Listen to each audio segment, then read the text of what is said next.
So would you be using a split screen view in this? I noticed you did that on one interview I looked at. Yes, yeah, that's exactly how I do it. Okay, my guest is James Perloff. At last, excellent.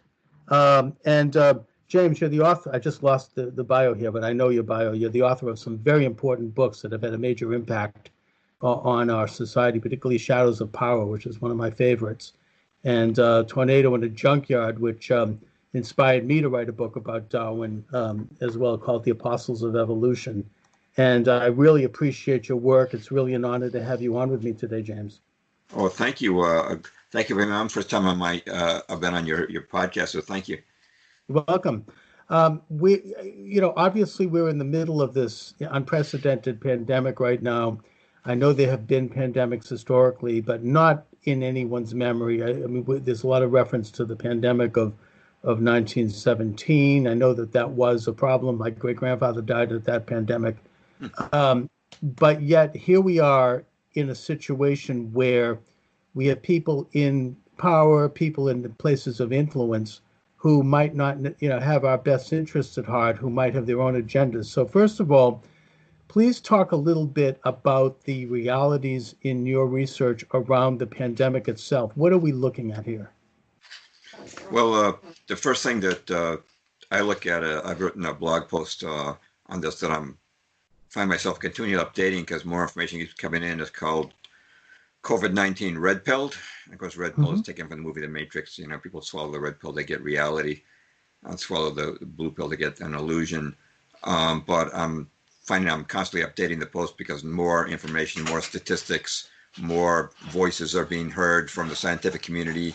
And what I start out with in the blog post is the lockdown. And I wanted to start with that because the lockdown is the least debatable features of this thing. I mean, people do debate about what's causing the illness, and that there's a lot of theory involved with that, but this is very unhypothetical what's happening to America. So I should mention, by the way, I have been a journalist for 35 years, studying with the New American in 1985.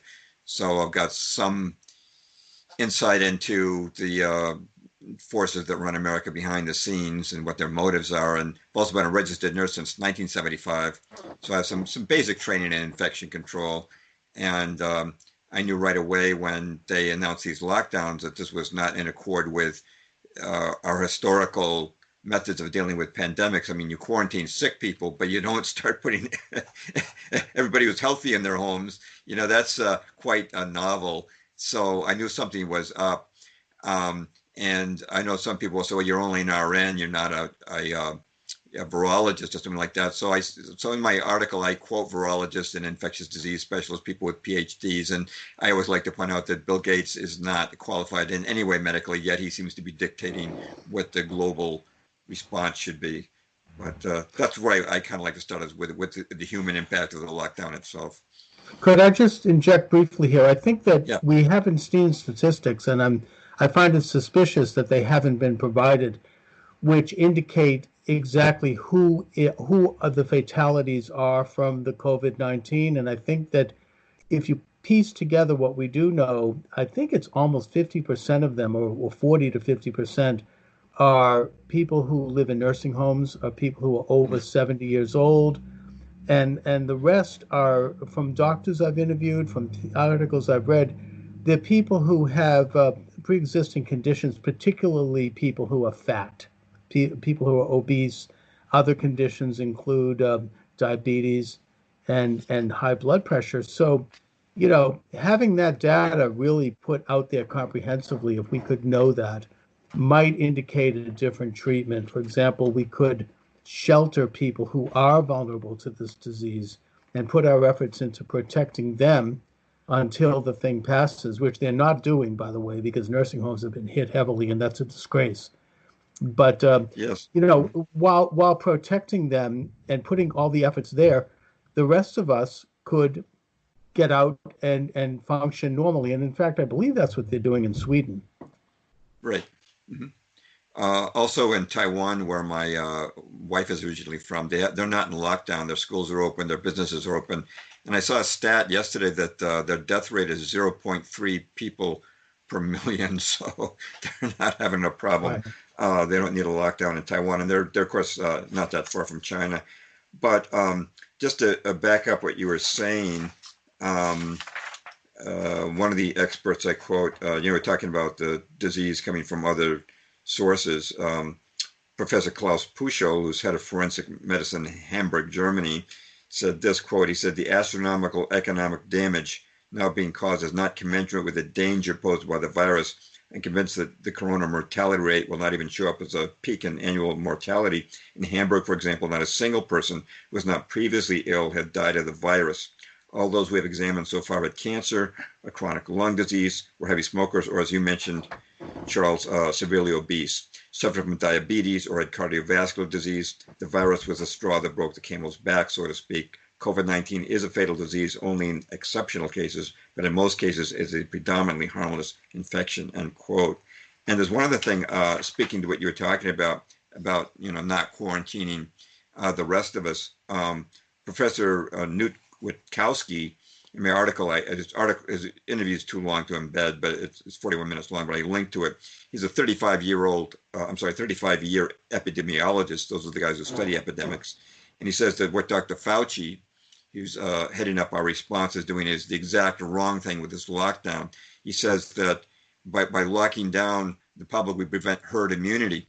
Children don't die from this. Teenagers don't die from it. There's no reason they can't be going to school. Yes, they might get infected. They might get a cold-like symptoms. Most people just get moderate symptoms from COVID-19. Let them get herd immunity.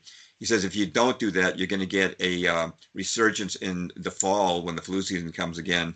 And he says that we're actually doing the exact opposite of what we should be doing.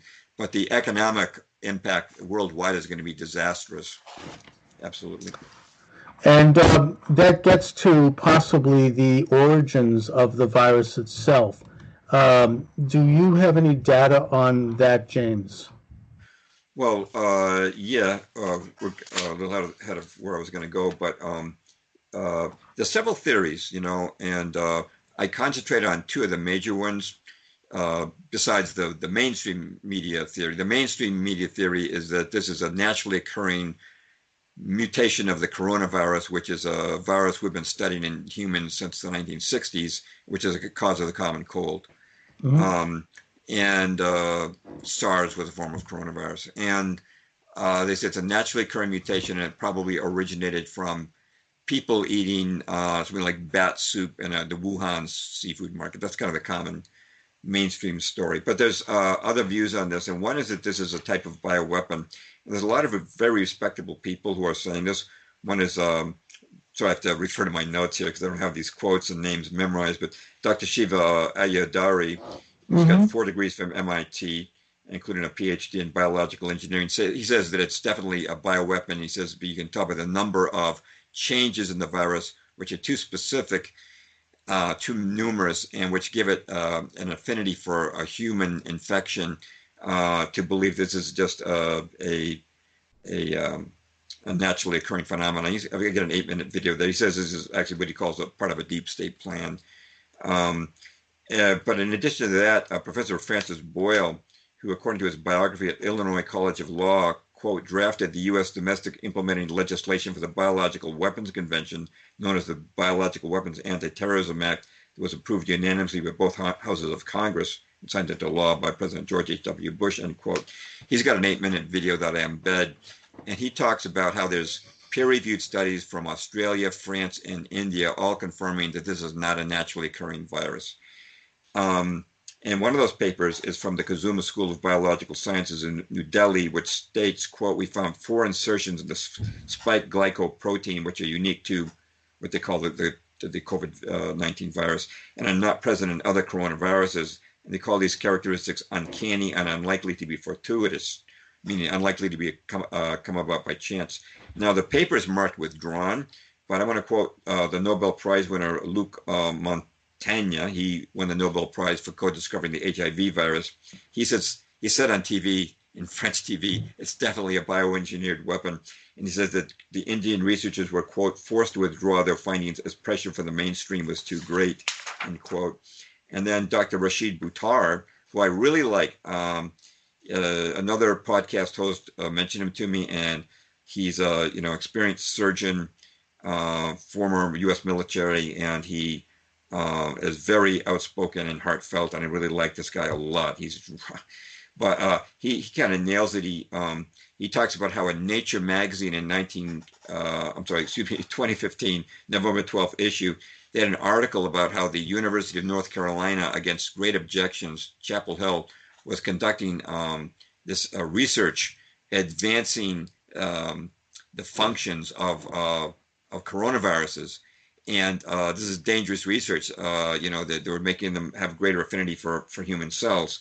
And just to quote Nature's put a disclaimer on this, saying this is not the cause of COVID-19, but Dr. Buttar says, just read the article for what it says. It says, quote, an experiment that created a hybrid version of bat coronavirus, one related to the virus that causes SARS, has triggered renewed debate over whether engineering lab variants of viruses with possible pandemic potential is worth the risks.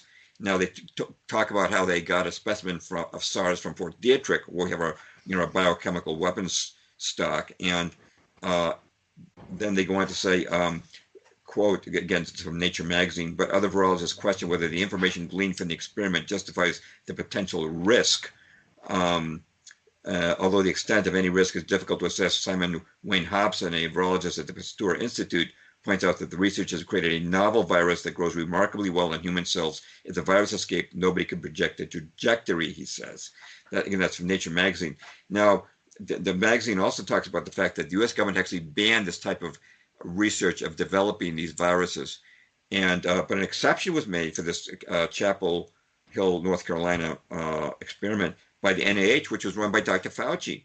And so Robert F. Kennedy Jr., the nephew of President John F. Kennedy, is taking this up on social media. And he writes, quote, media darling Anthony Fauci, who funded the risky lab experiment to create a novel coronavirus from Chinese bats, now joins the official narrative that the pandemic began in China. And then just to add one more, Newsweek magazine has now jumped on and pointed out that Dr. Fauci actually funded the level 4 bioweapons lab in Wuhan, China, that was continued work on this, which was 5 years ago originally. This is the end, quoting Newsweek, April 29th, just within the past week. It says, quote, just last year, the National Institute for Allergy and Infectious Diseases, the organization led by Dr. Fauci, funded scientists at the Wuhan Institute of Virology and other institutions for work on gain-of-function research on bat coronaviruses. In 2019, with the backing of NIAID, the National Institutes of Health committed $3.7 million over 6 years for research that included gain-of-function work. The program followed another $3.7 million 5-year project for collecting and studying bat coronaviruses, which ended in 2019, bringing the total to $7.4 million. Many scientists have criticized gain-of-function research, which involves manipulating viruses in the lab to explore their potential for infecting humans, because it creates a risk of starting a pandemic from accidental release, end quote Newsweek, which goes on to say that Dr. Fauci would not answer their inquiries or declined to answer their inquiries about this. So that's one view, that this is a bioweapon. I think that there's some reasonable PhDs and quotes in there and evidence that points towards this. And also, I think it's come out that Dr. Fauci has somewhat of a checkered past, going back to his heading up a committee that was investigating the AIDS epidemic in the 1980s, where he spearheaded the introduction of this AZT drug, which ended up killing more people with AIDS than the AIDS disease itself. And yet here we are with him being promoted as the authoritative figure in this pandemic response, and he has the president's ear. And yet we have, and the scenario, which we don't know, it could be very, very serious if it is a manufactured virus. But whether or not it is, what we have is a digest of panicky, shrill-sounding news with massive projections of terrifying figures and images. And I think that I take a very suspicious eye to all of that, because as you've talked about, the politics of panic is such that it creates an atmosphere and a groundwork for some very, very serious and possibly damaging changes to our constitutional system and opens up the door for many of us, not you and I, but a lot of people being willing to surrender assumed liberties in exchange for alleged safety.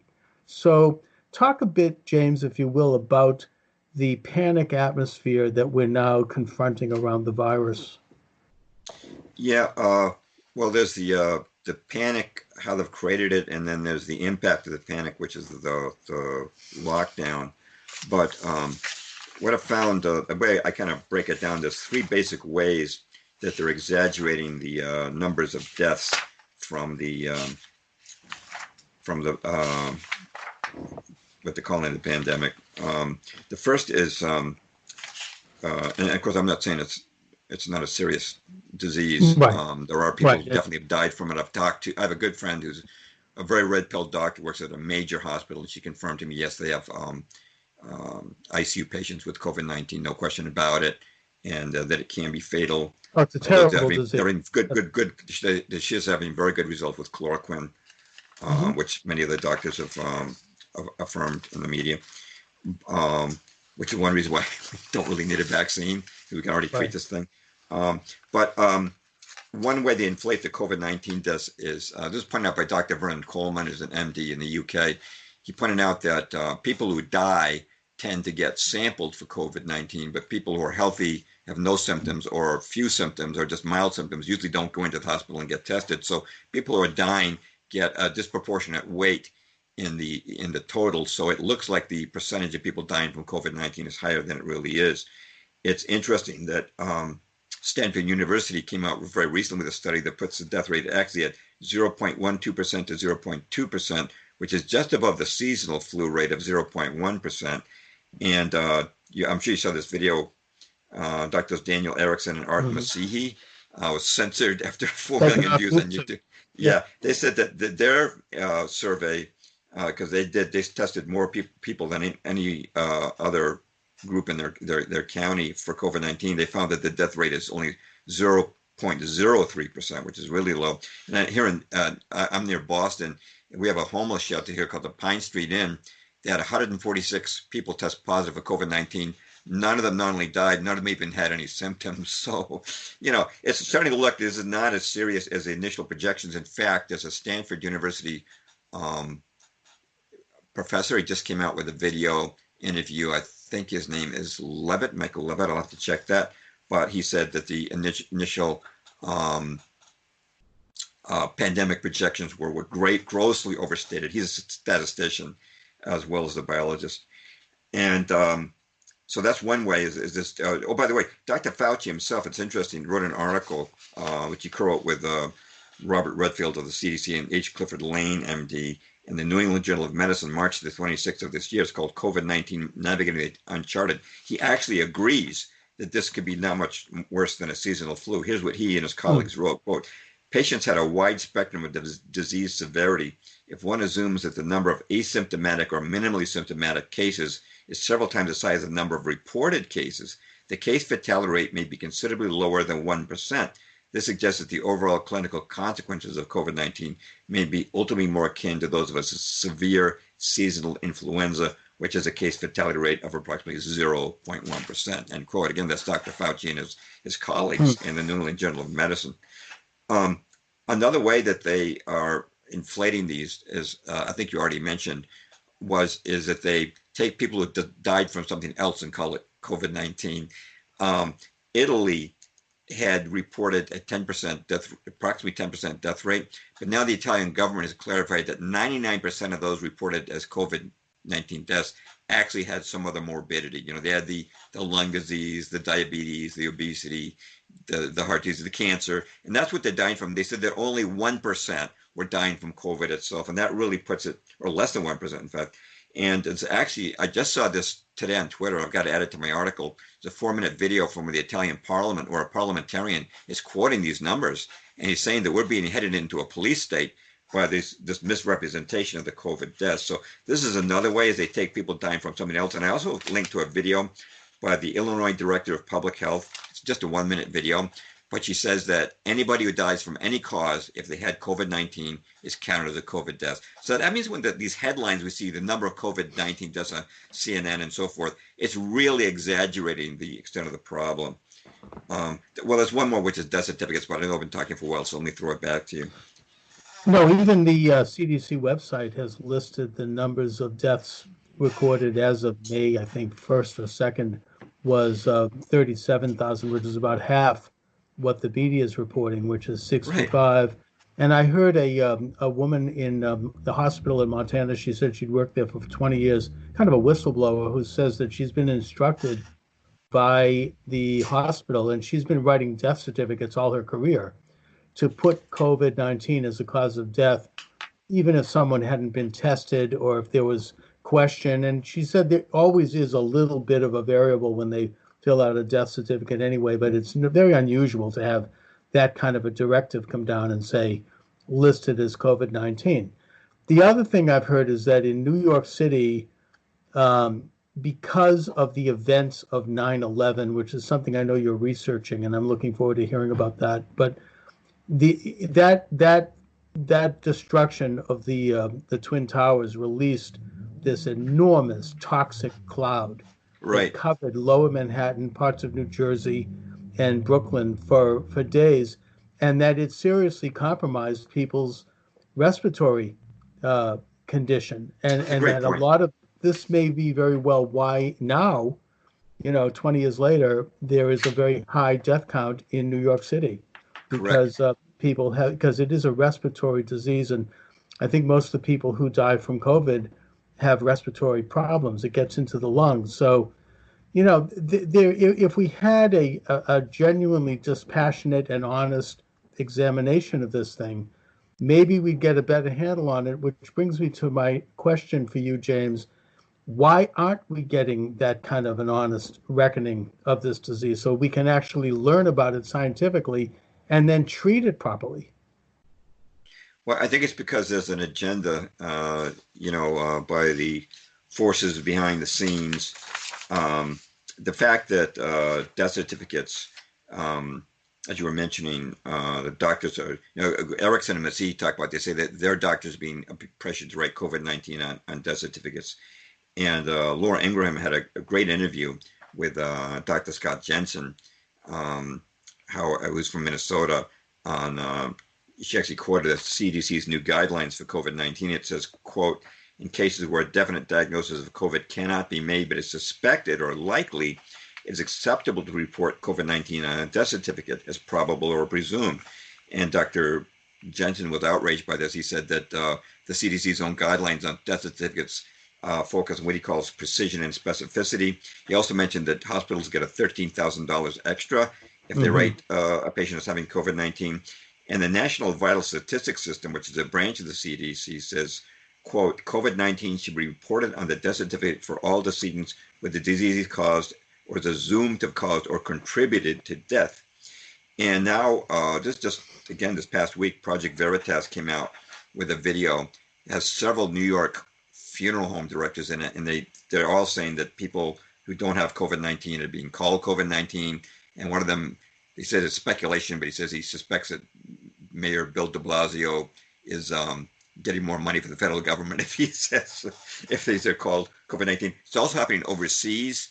I won't quote him here, but the Dr. John Lee, he's a pathologist, has a article in the Spectator on how doctors are being pressured to put COVID-19. And I found this on Twitter.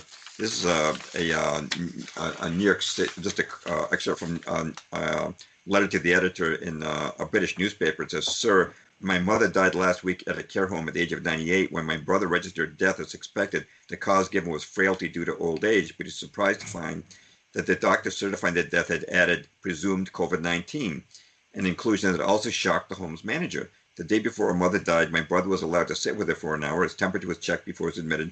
There was no form of isolation, and none of the home staff were wearing personal protective equipment. If doctors are attributing all deaths in care homes to COVID-19, it makes nonsense of any statistics and does great reputational damage to both individual care homes and to the care industry as a whole." And that's the end of the quote. And then my guy gives his name. It's from Christchurch in Dorset, England. So this is happening all over the place, and there's certainly clearly an agenda that's pushing doctors. I'm a registered nurse. We're supposed to be honest. We're supposed to be objective and scientific. We're not supposed to make presumptions and put down information that's incorrect. We're supposed to be very precise. Right, and not to mention one of the negative byproducts of this is that there are hospitals around the country that are facing bankruptcy and that are laying people off because they've been cleared only to deal with COVID-19. And there are very few cases in certain states, like, for example, Oregon, which has had only a handful of cases, but which a governor has just declared that the state will be shut down until July. And other problems are that people who have diseases like cancer or heart disease, or they need surgeries, are being told to put it off because of COVID-19, while many of these hospitals have at least stable, if not declining, numbers of people in the hospital with this disease. So this is probably, as you point out, James, a worldwide phenomena. We have this amplification of this disease with all of the panic associated with that, and people being frightened to go outside their own door. It's like this enemies waiting on the other side of the door. It's like a medical emergency, and it's a medical informal martial law. Talk a little bit, if you will, about some of the politics of this, because I think that there has come out a pretty clear pattern of governors who are liberal Democrats and so-called blue state, who are implementing extremely draconian measures, whereas more conservative or red state, even Massachusetts, we have a Republican governor, we're a little less so. It's sort of a little bit more like we're going to trust people to take the necessary precautions, and people should. It's a serious disease.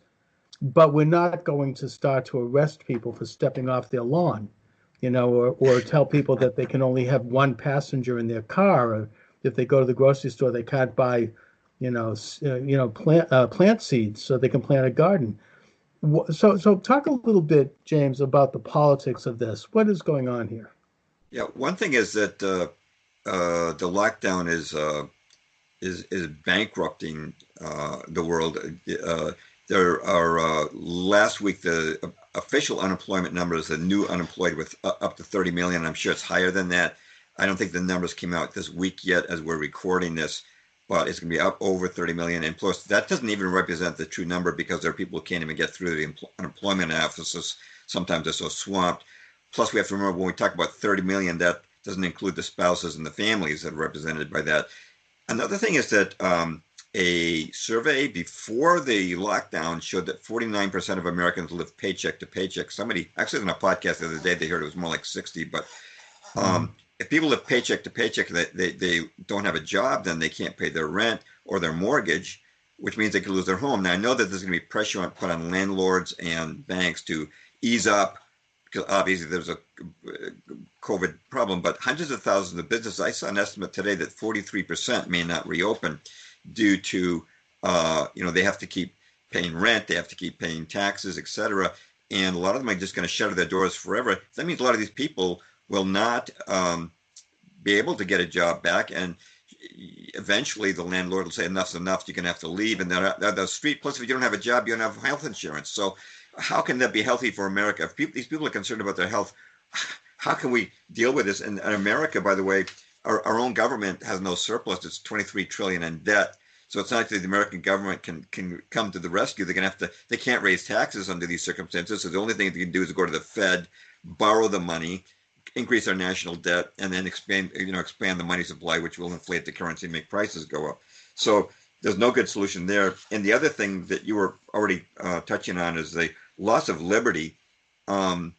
You mentioned Benjamin Franklin before, said, well, you mentioned the quote, those who would give up essential liberty to purchase a little temporary safety deserve neither liberty nor safety. Just this week, this lady down in Dallas was fined $7,000 and sent to jail because she reopened her hair salon. They're good people.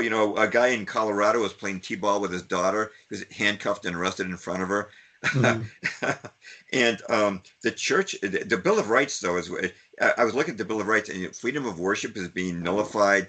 This is the first time I think in world history since Constantine legalized Christianity in the fourth century that the entire world has not been allowed to celebrate Easter, except Right. for a few countries where they make exceptions. But um, in Greenville, Mississippi, there was a Afro American pastor named Charles Hamilton. He did a pretty viral video. He announced he was going to have a drive-up service, and it's my understanding the drive-up service for Easter was going to observe social distancing, be just cars, people driving by cars. But he had a video of it, like a half a dozen police cars descended on his church.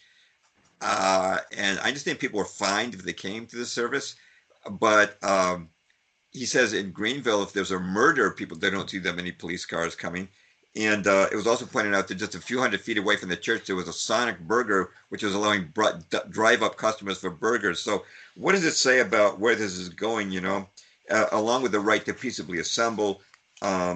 You'd mentioned these blue state governors. I think the most famous is Gretchen Whitmer in Michigan. Said you can't even visit your own mother unless you're a caregiver. I mean, and these healthy people can't go visit healthy people. It's getting insane. And people are going to be encouraged to snitch on each other in different states using online forums if they see a neighbor who's not observing social distancing. It's like the old Soviet Union, and Howard County, Indiana, you can't even buy a book because that's ridiculous. A virus normally cannot survive for long outside the body. It needs a host. So unless a person coughed on a book and they left a big glob of sputum there, it's the virus can't survive. So the idea you can't buy books or seeds. That's kind of you've got this invisible enemy which is creating a pretext for these governors to shut down civil liberties, and it's really insane, and it's setting a dangerous precedent, Charles, where people get acclimated to the idea that we just do whatever the government says, and that could set us up for much greater tyranny down the road, 1984 style. No, and younger people who don't really understand the concept of liberty and constitutional rights because they didn't learn it in school are Right. being, I think, conditioned. However, whether or not they should be, they are being conditioned, and there is so much arbitrary information out there about the disease that I've heard people say that they're afraid to sit down on a grassy lawn because they might catch it. I mean, it's ridiculous. No You way. know, Especially out in the sunlight. Sunlight kills of viruses. course, So yeah. sunlight does kill viruses, and which of course gets to the other aspect of the politics of this, and that is the anti-Trump hysteria and derangement. In that, anytime if Trump says that it's a good idea to get a prescription for hydroxychloroquine, it must be bad because Trump said it. I mean, I think that there's aspects to that are even deeper than that. In that, maybe hydroxychloroquine, which has been approved by the FDA many decades ago, is cheap. It costs $20 for like I think a month's supply, and Right. so there might be a little bit of a financial incentive of keeping that discredited because there are more expensive. Big drug companies want to make a buck off this and come out with something that's going to be more profitable. I mean, I don't know that, but it does seem suspicious to me. And when Trump mentions sunlight does kill the virus, then suddenly that's just another example of he's being crazy and this whole movement to discredit him. When in fact, I generally find that most of the time when Trump says something, it turns out to be true. Yeah, and by the way, hydroxychloroquine, I should mention that in 2015, no, 2005, the Journal of Virology, which is the official journal of the NIH, which is Fauci's agency, ran an article which showed that chloroquine was extremely effective in both treating and preventing SARS, which is a variation. The virus is 79% similar, as I understand, genetically to COVID-19. So Fauci would have known that, yet he keeps pushing the lockdown and the need for a vaccine, which we obviously don't need a vaccine. Fauci should be out of there. So much corruption. I understand there was a criminal investigation ongoing with him that was killed by James Comey of the FBI. So this guy should be out of there. A long record of corruption. And Dr. Judy Mikovits, who clashed with Fauci, and she discovered that the virus that was causing chronic fatigue syndrome was being caused by contaminated blood supply, blood transfusions, and vaccines. Her work was crushed by Fauci. Her computers were confiscated. But she's out now. She was in jail for a while. She's out now. Her book has gone viral. It's out of print already on Amazon. But she's being very outspoken, and she's getting a lot of deserved attention in exposing Dr. Fauci's past corruption. This guy should definitely be out of there. And what's her name again? Dr. Judy Mikovits. It's okay. Mikovits. And she's been on with Dr. Buttar. She's been doing interviews.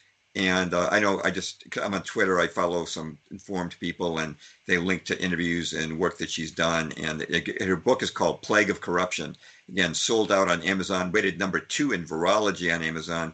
Again, a lot of favorable attention. And I hope that there's going to be a sea change, and that we're going to see these people who are pushing the wrong treatments and the wrong remedies for this pandemic, if it is can even really be called that, to be relieved of their duties, so we can proceed on a sensible course and save our nation before this lockdown really wrecks it.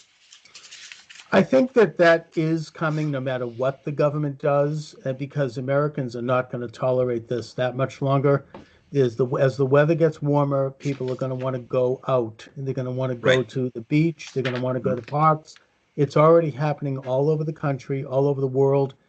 And already, as of Monday, I think it's something like more than half of the states, I think it's about 32 states, have begun to ease up on restrictions.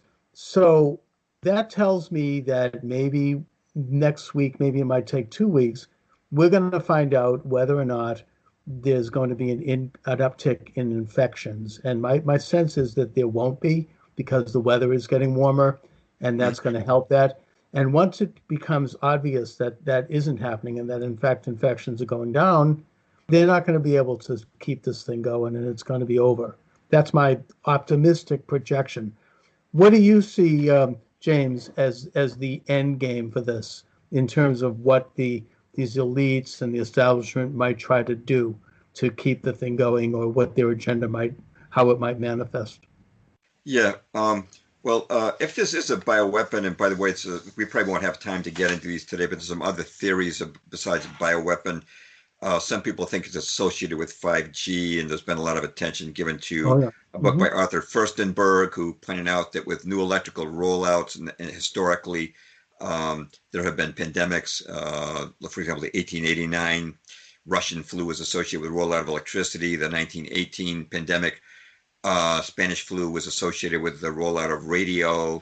The rollout of radar and satellites in 57 and 68 became the Asian and Hong Kong flu, in his view. And he's saying that, so the rollout of 5G, which is at a much higher level than previous cell phone communications, could be associated with this. Of course, Wuhan was the 5G rollout city for China. On the other hand, there are cities that don't have 5G at all where you see COVID. But it might be contributing. I quote some PhD scholars in my article, COVID-19 Red Pilled, on that there could be at least an association with 5G. In addition to that, Dr. Andrew Kaufman has talked about that there's a lot of controversy still about what viruses are. He's got a 38-minute video where he says that if you look at COVID-19 under a microscope, it's identical to something called an exosome, which is part of an exudate from the cell that's removing toxins. And he said those toxins could be from anything, not ruling out electromagnetic frequencies. And the other person who's got a pretty interesting take is Dr. Stephanie Seneff. She's a PhD scientist from MIT, and she believes that glyphosate, which is the Monsanto Bayer carcinogenic that has been put in our food supply. She's noted that not only may this lung reaction that a few people get to COVID-19 might be from glyphosate, but that people are actually breathing in glyphosate now because buses and trucks are starting to use what they call biofuels, which come from agricultural products that are also contaminated with glyphosate. So it's actually in the air now. And she thinks that might be, and she's got a paper where she's proposes that as a role. So it's just some of the other ideas. But as far as the deep state plan goes with this, Bill Gates, I try to restrict myself to in my article to direct quotes from Bill Gates. So people say I'm not speculating, but he's Bill Gates is a eugenicist. His father was a director of Planned Parenthood, number one provider of abortions, and he's gave a famous TED talk where he talked about reducing world population by 10 to 15%, and he included vaccines as one of the methods that could be used to do that. And Robert F. Kennedy, again, the nephew of President John F. Kennedy, put out an Instagram post where he enumerated the destruction that Bill Gates vaccines have done, including paralyzing about 500,000 children in India and involuntarily sterilizing millions of women in Kenya who were told they were being given tetanus shots while they were all getting sterile, unable to bear children. And they submitted these vaccines independently they were analyzed, and they all had a sterility formula in them. So you want to trust Bill Gates for vaccine? I would say don't do it. Robert F. Kennedy's been great on exposing Bill Gates, but I think there are three parts to their end game. One is a global vaccine, which Bill Gates has said a direct quote from Bill Gates, quote, "Is it fair to say things won't go back to truly normal until we have a vaccine to basically the entire world?" It's a direct quote. And as far as the global vaccine, excuse me, just a sec. Yep. There are several reasons why we don't need a global vaccine. One is the chloroquine already works, which we've mentioned. Another is Dr. Stefano Montanari, an Italian nanopathologist, says it's ridiculous. He says, quote, "You can't vaccinate against the common cold, which the coronavirus will cause, because the common cold does not give immunity. In the course of a life, a person can have a cold 200 times, and no time will that cold give immunity. It's a colossal fraud. We're close to 8 billion people forced to be vaccinated. It'll be an unimaginably enormous business," end quote. Now, what he's saying is that why is it we never get immune to the common cold? Because it mutates so rapidly. Now, if in fact the coronavirus is a natural mutation, a vaccine won't work. This is why they've never made a vaccine for the common cold. It mutates so quickly from year to year, it won't last. So even if they get a coronavirus vaccine, it's not going to work. We could just stick with chloroquine.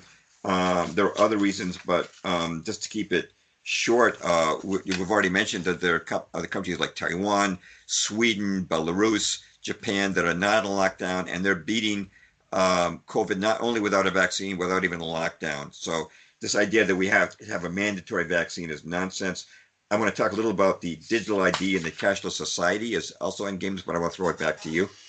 No, let's go right to that, because I want to sort of wrap up with a talk about the end game for the establishment and some of these agendas that they're promoting, and how this emergency or this this crisis, as Rahm Emanuel so famously said, who was Obama's chief of staff, never let a good crisis go to waste. And by that they mean, let's take some of these long simmering agendas and put them through. I mean, 9/11 resulted in people being willing to undergo some pretty strong restrictions on liberty to fight international terrorism or to protect ourselves from it. And this virus is no different. There's going to be things that are going to come down the pike as a result of this that we're going to get used to. And one of the things, you make reference to a cashless society. I see an enhanced national ID. I've heard, I think it was none other than Dr. Fauci talk about a tattoo that people would have to get to prove their immunity, and chips. And I've heard all sorts of speculation about what we might expect. Yes, Dr. Fauci talked about certificates of immunity, and Bill Gates, another direct quote for him, he says eventually we'll have some digital certificates to show who's recovered or been tested recently when we have a vaccine, who has received it. Now, the digital tattoo, when I first heard about that, I thought maybe that's just what they would call a conspiracy theory, but then I found that actually it's happening, it's being developed, and this is a quote from Rice University's Department of Bioengineering, quote, Kevin McHugh, an assistant professor of bioengineering at Rice since the summer and a team at his previous institution, MIT, report in a cover story in Science Translational Medicine on the development of quantum dot tags that fluoresce with information after they're injected as part of a vaccination. The tags are incorporated into an array of sugar-based microneedles on a patch. When the needles dissolve in about 2 minutes, they deliver the vaccine and leave the pattern of tags just under the skin, where they become something like a barcode tattoo. Instead of ink, This highly specific medical record consists of copper-based quantum dots embedded in biocompatible micron-scale capsules. Their near-infrared dye is invisible, but the pattern they set can be read and interpreted by a customized smartphone. The Bill and Melinda Gates Foundation came to us and said, hey, we have a real problem knowing who's been vaccinated, said McHugh, who was recruited to join Rice with funding for the Cancer Prevention and Research Institute of Texas. So there you've got it. At the behest of the Gates Foundation, Rice University Department of Bioengineering developing a digital tattoo to show if a person has been vaccinated, which kind of, it segues over to the ID 2020 Alliance, which Bill Gates wants everybody to have a digital ID. And if you go to the website for the ID 2020 Alliance, which wants this universal digital ID, which I imagine would be a microchip, they've got the Microsoft logo right there on their homepage. And what I'm thinking is that because this social distancing and lockdown is preventing herd immunity, come the next flu season, we might see a comeback of COVID-19. Maybe 5G will be turned on and even enhance it. And then they'll say, we've got to have another lockdown. Of course, the American people would say, we can't afford another lockdown. We can't survive it. So they'll say, no problem. Just get the vaccine. It's now been developed. And you just get, this digital tattoo. Then you can go out and work. And that really brings you to the to what the book of Revelation says about the mark of the beast, where it says that no one could buy or sell unless they've got the mark. I mean, that's really about as close as you can get in reality to that mark. But it also brings the digital society, cashless society. I was talking to someone who works on a military base, and he said that they won't accept cash because it could have COVID-19 on it. And pretty ridiculous. But this, you can see where this is headed. They're going to say that COVID-19 could be on cash or on a credit card. Therefore, you have to be chipped, and that way you can pay for everything with your. If you got a digital tattoo, it'll be a small. It validates your vaccination. It'll be a small step to upgrade that to having your financial information, and then you won't be able to travel or buy or sell unless you've got government approval. That's kind of where I see this going. Is mandatory vaccination, digital tattoo. Again, Rice University confirms they're developing it, and the cashless society. And that would be a real nightmare for mankind. They could really control you, especially when they got this 5G grid, these tens of thousands of satellites. We're going to be a total surveillance state. And if they chip us and can know where we're going, I mean, where does freedom? It's an end. Yeah, it's at an end. No, they'll know everywhere you go, essentially everything you say, everything you think, everything you look at, everything you do.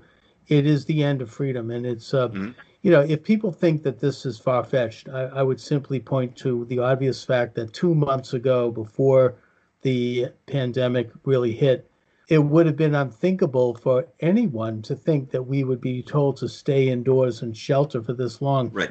And yet here we are. We have laws saying you can't go outside unless you put a mask on. You've got, and this is being accepted. I mean, I know that Massachusetts isn't necessarily the best example, but they just did a poll here where they said something like 85% of the people of this state were polled saying that they support keeping the state shut down. I mean, maybe that's because we tend to be a little bit more sheep-like here. I don't know. But the point I'm making is that what James is talking about here is not in any way implausible at all. It is a very prescient observation. And I think that it's something that, unfortunately, looks like it's coming down the pike. I mean, it's not going to be pretty. Yeah, and in my article, COVID-19 Red Pill, again, it's on my website, jamesperloff.com. It's Perloff. I try to really stay away from speculation. With COVID-19, there's unknown, so a certain degree of speculation is necessary, but I try to stick to the facts, to the known statistics, and where the statistics have been exaggerated. I'm quoting doctors and virologists and epidemiologists and infectious disease specialists, people who are quite qualified. And I just try to keep it on a very, very much fact-based, because I don't want people just to dismiss this as conspiracy theory. No, it's out there. It's we're definitely headed down a very dangerous path. no question about the lockdown's impact and its destruction of our civil liberties. I mean, the Bill of Rights, I didn't mention it, but even trial by jury, that's gone right now.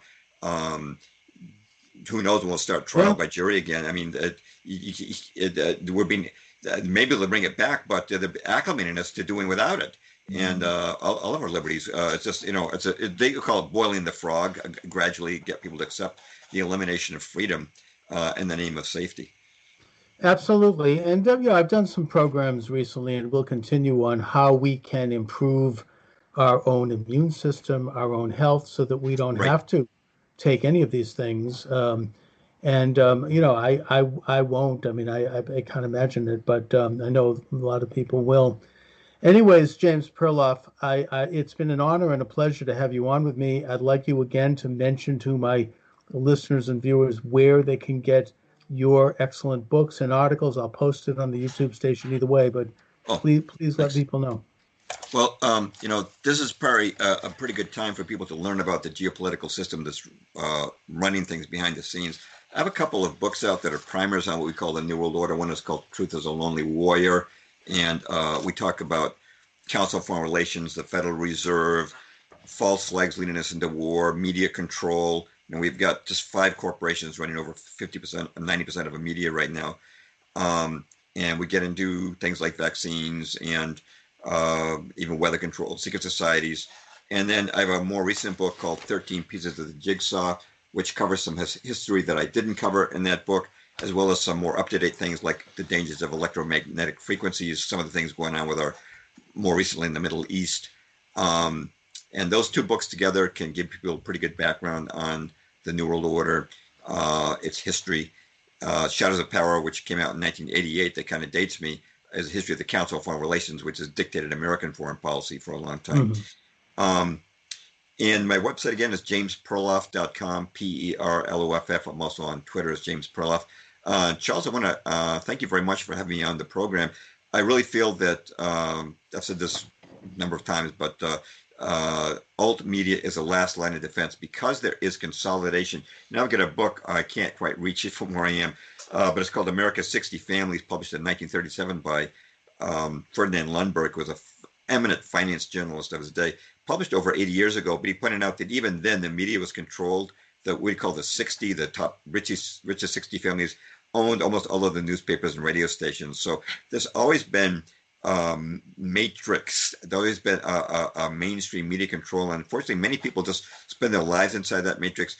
It's only through alt media, such as your own, independent bloggers, that people can step outside that matrix, step outside this long-term agenda of a New World Order, this actually very Luciferian, if you really look deep behind it.